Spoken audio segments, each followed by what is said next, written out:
Hi, my name's Sam. I'm an Ielts trainer at ETEST. Today, we're going to discuss some tips and examples for using vocabulary more appropriately on your Ielts test.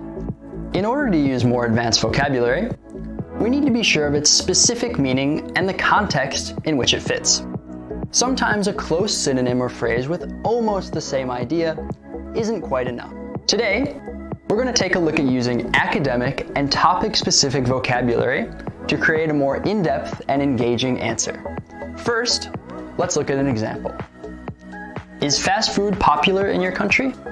As far as popularity is concerned, I don't think that fast food is at all popular in my country because street food is already popular due to its affordability.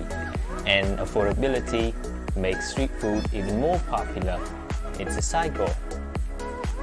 In this example, the mistake I want to look at is repetition, or overusing the same word too many times. In this case, it was popular. Now, if we want to mix things up, we might use a synonym such as ubiquitous.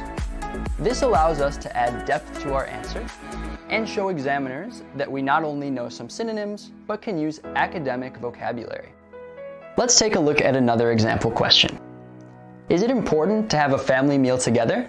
I think family meals are magnificent because to be able to sit down and talk to each other after a long day of not seeing one another, talk about how we feel and how each other's day went really means something. It helps us bond and we become more than just a family. In this response, the student was asked to talk about how important it is to have a meal together. They chose to use the word magnificent. It is magnificent to have a meal together. While this is a good vocabulary term, it doesn't necessarily answer the question. So, to give an accurate answer here, we might want to use a word like crucial or key. Then we can paraphrase the question accurately and use a strong vocabulary term all at the same time. This time, we're going to take a look at another question about cooking. Do you think cooking is a burden or a pleasure for most people? It really depends on perspective because for those who work 9 to 5, they wouldn't enjoy cooking as much because, well, after having worked a long day, they'd be tired. But those who don't work, like me, we enjoy cooking because we can get creative and cook ourselves some fantasy food. In this response, I'd like to take a look at two mistakes that I think we can fix. Firstly, we want to think about using academic vocabulary as synonyms. We have the word tired. Cooking is a burden because it can make us feel tired.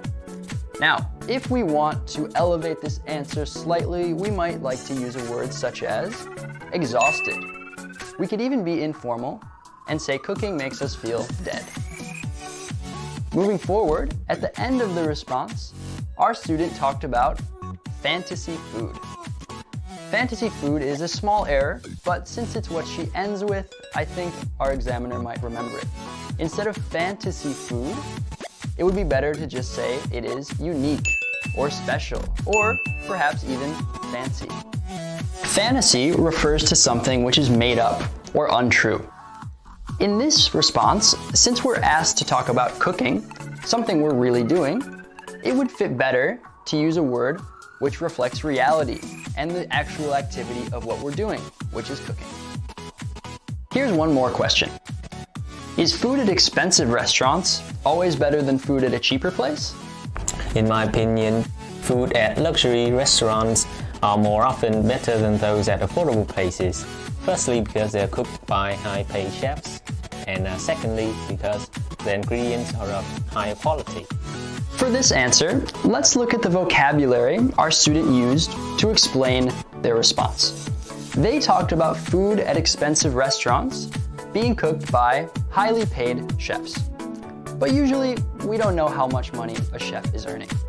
In this example, to better explain ourselves, we probably want to use a vocabulary term like famous, or well-trained, or even simply skilled.